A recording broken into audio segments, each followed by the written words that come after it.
আসসালামু আলাইকুম, সকলকে স্বাগত। আজকে যে বিষয়টি নিয়ে কথা বলবো সেটি হচ্ছে বাংলার বাউল গান, বাংলার বাউল গানের বিস্তার এবং তার প্রভাব নিয়ে। প্রথমে আসলে আমরা দেখি যে বাংলার বাউল গান কি। বাংলার মাটি, বাংলার বায়ু, বাংলার জল, এই সমস্ত প্রকৃতিকে নিয়ে বাংলার সমস্ত প্রকৃতি এবং নিজের মধ্যে ঈশ্বরকে পাবার যে আরাধ্য বাসনা বা সুপ্ত বাসনা, তাকে আশ্রয় করে বাংলার যে সঙ্গীত গড়ে উঠেছে, সেটাই হচ্ছে বাউল গান। মূলত আমরা আমাদের সমাজের মধ্যে যেটা চিন্তা করি যে বাংলার বাউল গানের প্রবর্তক হয়তো লালন শাহ, কিন্তু তথ্যটি ভুল। প্রথমত হচ্ছে বাউল গানের প্রচলন শুরু করেন আউল চাঁদ এবং মাধব বিবি, তাদের মাধ্যমে প্রথমে বাউল গানের শুরু হয়। এই বাউল গানের মধ্যে বিভিন্ন কিছুর মিশ্রণ আমরা দেখতে পাই, বিভিন্ন তত্ত্বকথার মিশ্রণের মধ্যে চলে আসে। প্রথমত বাংলার বাউল গান বৈষ্ণব সহজিয়া তত্ত্ব, রাধাকৃষ্ণবাদ এবং বৌদ্ধ ধর্মের যে হচ্ছে ধারা এবং ইসলামের যে সুফিবাদ, এই সমস্ত বিষয়ের একটা সংমিশ্রণ এর মধ্যে চলে আসে। অর্থাৎ বাউল গান একটা বিশাল তাত্ত্বিক বা দার্শনিক আলোচনাকে কেন্দ্র করে সেটাকে সুরের মাধ্যমে ঈশ্বরকে পাবার বা স্রষ্টাকে পাবার যে বাসনা, সেই বিষয়গুলো এই গানের মাধ্যমে ফুটে ওঠে। প্রথমত বাংলার বাউল গান যখন শুরু হয় মাধব চাঁদ বা আউল চাঁদ বা হচ্ছে মাধব বিবির মাধ্যমে, তারা এই গানের যতখানি না বিস্তার ঘটাতে পেরেছেন, বাউল গানকে সব থেকে বেশি জনপ্রিয়করণ করেছেন লালন শাহ। যার জন্য হচ্ছে বাউল গানের মধ্যে লালন সাইজির প্রভাব অনেক বেশি। আজকে ইউনেস্কো কর্তৃক বাউল গান যে স্বীকৃত হয়েছে, সেটির মূলত অবদান ফকির লালন সাইজির।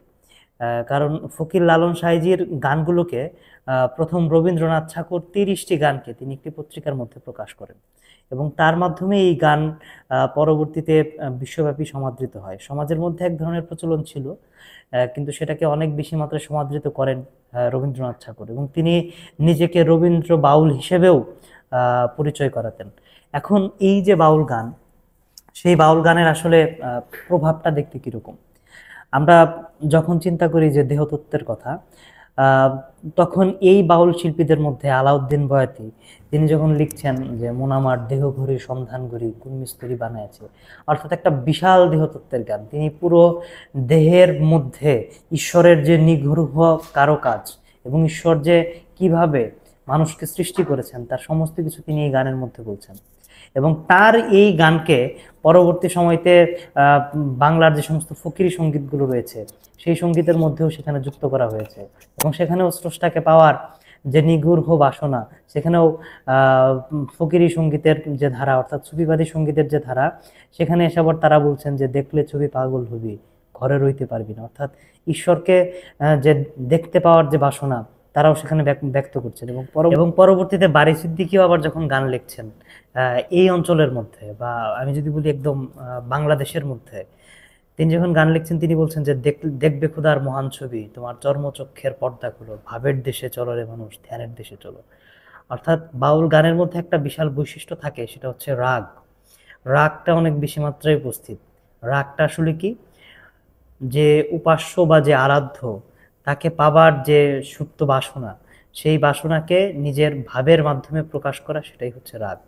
অর্থাৎ রাগ এই গানের মধ্যে অনেক বেশি মাত্রায় উপস্থিত। বাউল গানের মধ্যে দুটি ধারা রয়েছে। তার ধারার মধ্যে একটি হচ্ছে আখড়া ভিত্তিক ধারা এবং আরেকটা হচ্ছে আখড়ার বাইরে, অর্থাৎ আখড়া বহির্ভূত ধারা। আখড়া আসলে কি, যে জায়গা হচ্ছে গুরু গৃহ হিসেবে আমরা বিবেচনা করে থাকি, বা যে গৃহে গুরু অবস্থান করেন, গুরুকে কেন্দ্র করে যে ভজন সাধন আলোচনা তাত্ত্বিকতা যে বিষয়গুলো আসলে উঠে আসে, সেটা মূলত আখড়া বা আখড়া বা আস্তানা সেটা বলা হয়।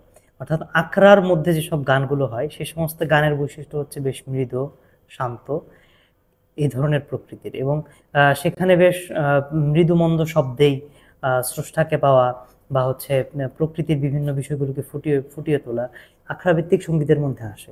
এবং আখড়ার বাইরে যে সঙ্গীতগুলো হয়, সেগুলো মূলত বেশ রাগ ভিত্তিক ধারা তো রয়েছেই, তার বাইরে এই গানগুলো বেশ জোরালো কণ্ঠে গাওয়া হয়, বা এর মধ্যে ঢোল, তবলা, খমক, এই সমস্ত বিষয়ের অনেক বেশি মাত্রায় উপস্থিতি আমরা দেখতে পাই।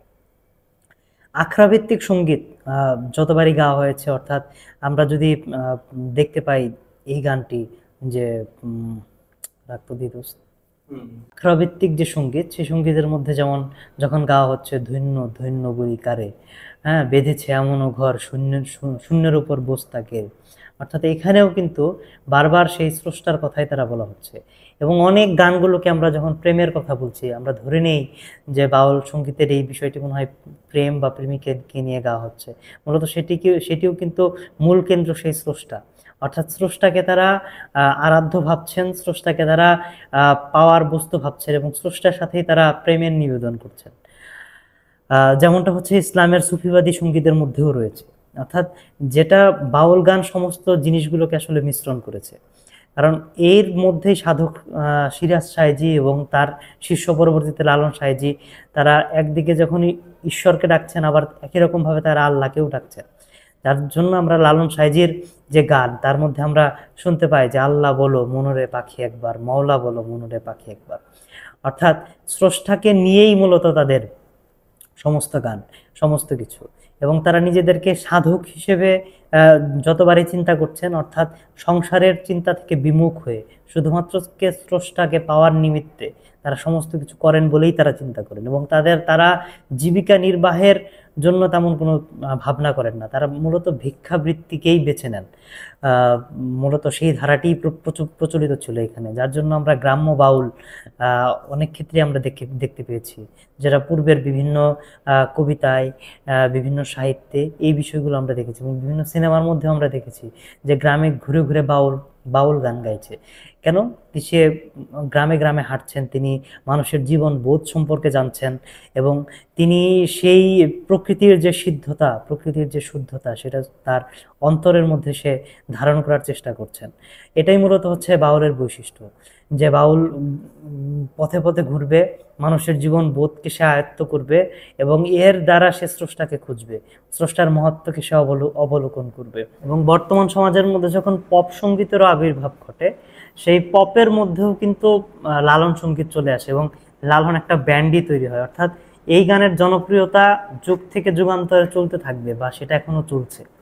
লালন সঙ্গীতকে ভজন সঙ্গীত হিসেবেও মানে সবটা সময়তে বিবেচনা করা হতো, কারণ একটা সময়তে যখন গ্রামে কলেরা হতো, সে সময়তে তখন বলা হতো উলা ওঠা রোগ, বা অন্য বড় কোনো রোগের যদি প্রাদুর্ভাব দেখা দিত, তখন গ্রামের মানুষরা সবাই মিলে চিন্তা করত যে এখানে একটা লালন গান হলে কিরকম হয়, বা এই লালন গানে সন্তুষ্ট হয়ে স্রষ্টা যদি সেই রোগকে গ্রাম থেকে সরিয়ে দেন। এই ধরনের বিশ্বাসও সমাজের মধ্যে প্রচলিত ছিল।